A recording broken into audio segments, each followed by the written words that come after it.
আজকে বানাচ্ছি দারুণ স্বাদের ব্রোকলি। তার জন্য ব্রোকলি আর মটরশুঁটি 5 মিনিট হালকা শুধু ভাপিয়ে নিয়েছি। সেটা জল থেকে তুলে নিয়ে এই ঠান্ডা জল দিয়ে রেখে দিয়েছি, যাতে হচ্ছে কালারটা যাতে ঠিকঠাক থাকে। এরপরে কড়াইয়ে তেল গরম করতে দিয়ে দিয়েছি। তেল গরম হয়ে গেলে জিরে ফোড়ন দিয়ে দিয়েছি। এরপরে গ্রেট করে রাখা আদা দিয়ে দিচ্ছি। আদাটা ভালো করে একটু ভেজে নিয়েছি। এতে হচ্ছে কুচনো পেঁয়াজ আর কাঁচা লঙ্কা, চেরা কাঁচা লঙ্কা দিয়ে দিলাম। পেঁয়াজটা একটু ভেজে নিচ্ছি।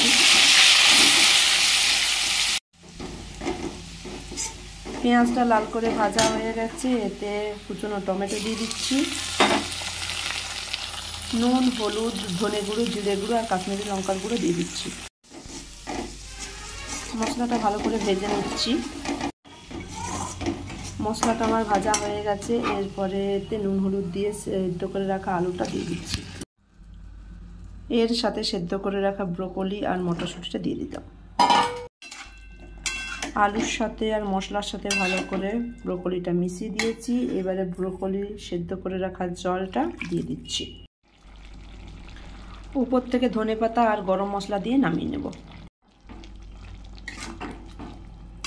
আমার হয়ে গেছে, এবার নামিয়ে দিচ্ছি।